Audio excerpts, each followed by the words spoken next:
Like you, I have experienced the challenges of war. I know firsthand the impacts of war and the demands it places on each of you. One of the ugly realities is that sometimes the enemy comes home with you. I put the war on every morning, and I take it off every night. I'm Gary Wetzel. My name's Bud Buca. I'm Tom Hudner. I'm Mike Thornton. I'm Jim Taylor. I'm Drew Dix. I'm Harold Fritz. In those days, we didn't have the same services and resources and tools that are available today to help service members and their families deal with the challenges of deployment and reintegration. No one even thought about it. I wish they did. But resources and tools now are available, and the military has come a long way. My name's Brian Thacker. I'm Bob Mojieski. I'm Barney Barnum. I'm Jack Jacobs. And I'm Tom Norris. If you return from combat and have concerns about your mental health, the tools and the resources are here now. Make use of those services and stay strong. Give them a chance. It can make a difference. Take care of your family. Take care of you. Go see a counselor. See why it is that you snap at them. Use those resources. Get strong again. Do yourself and your family a favor and use them. Ask for help. Stay strong in body, mind, and spirit. Remember your warrior ethos. Refuse to accept defeat. Never quit. Don't let the enemy defeat you at home. All right, back in 2005, Lieutenant Michael Murphy was leading a team of Navy SEALs in Afghanistan.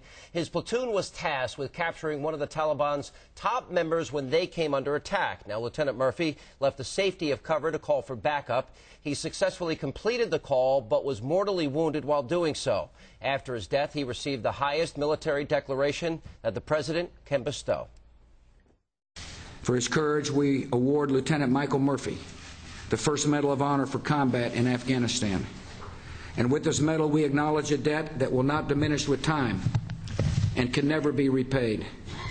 A new book tells his heroic story. It is Seal of Honor, Operation Red Wings, and the Life of Lieutenant Michael P. Murphy. Joining me now are the authors, Gary Williams and Lieutenant Murphy's father, Dan Murphy. Guys, thank you. I'm very sorry. When you talk about the pain of and how devastating it is, as a parent to lose, a child. Yeah. Well, thank you for having me. It's a void that never goes away. It always hurts. It's like a sore that when you pick that scab, it just opens up again. And every time, I can't imagine there's not a day. I mean, I know it's Memorial Day weekend. I know we're going to take time out of our barbecues, and a lot of us will remember the great sacrifice.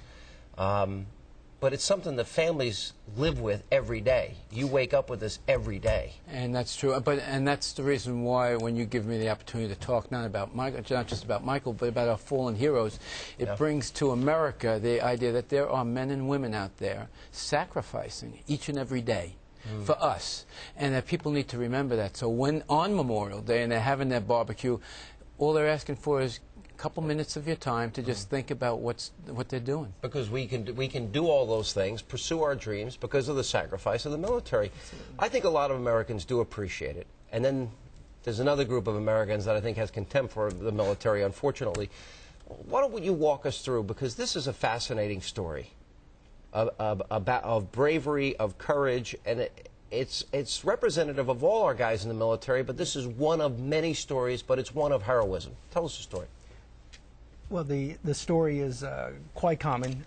It's Michael Murphy left cover when they were under heavy fire, and they had already lost Danny Dietz, and another one, Matt Axelson, was wounded, and Lieutenant Murphy knew that the only way he was going to be able to get any help in there for his men was to step into the line of fire and make his satellite phone call for help.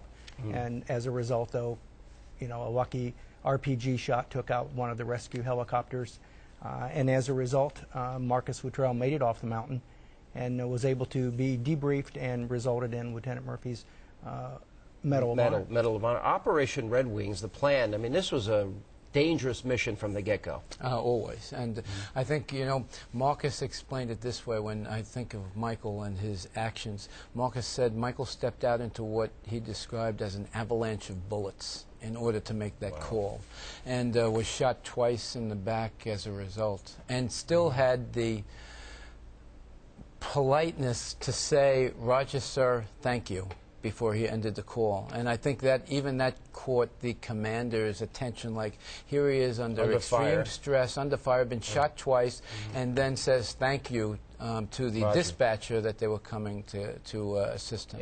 It's amazing story of selflessness, bravery, courage, heroism, and the award is well deserved. One of the interesting things as I was going over his story that struck me is, you know, on the one hand, it's an ordinary life. He grew up where I grew up in Long Island. Okay, he loved to read. He was just an all-American kid. Like a lot of Americans out there, the people you never really hear about, those are the people. We were just a regular family raising our children not to hate people, not to strap bombs on their chest and blow up innocents. He was taught to, hey, take care of others. That's the American way. You help people who are underprivileged, who have difficulty. And Michael was always that way, whether it was as a lifeguard, as a tutor in school, even his attempt to, his joining the U.S. military was to help others. What do you make of where we are now with the war on terror? And I don't want to drag you into politics, because that's not fair. It's troublesome to me that we can't say the word radical Islam. This administration won't. We don't have a war on terror anymore. Overseas contingency operation, man-caused disaster.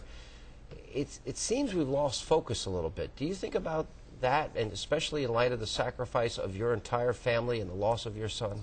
I think the shrillest voices are those that are opposed to American policy.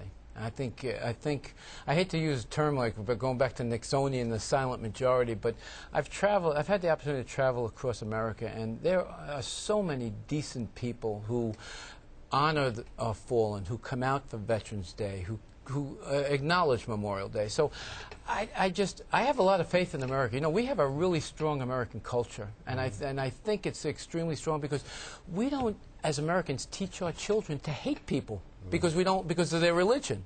So I could never imagine an American family saying, you know what, we hate those people no matter who they are. So strap a bomb on your chest and blow up innocent people to make a point. It's pure evil. It is as evil as you can get. It's something that I wrote a book in 2004, Deliver Us from Evil, and one of the points I tried to make is good people have a very hard time comprehending that evil exists. But the last 100 years of human history has proven Nazi Germany, you know, the Imperial Japan, fascism, communism, totalitarianism, now terrorism. Yeah. You know, over 100 million souls lost in the battle for liberty and freedom against tyranny. It's almost something we can't comprehend. And I have difficulty comprehending how people can be apologists for that viewpoint. Very well said. Your son is a great hero and a great American, and it's a great pleasure honor meeting to see you again. And also the book is out there, and it just is a story of one great American hero. And urge everyone to get a hold of it. Thank you, guys. Good to see you. Thank you for being here. Thank you very much, sir. Appreciate it.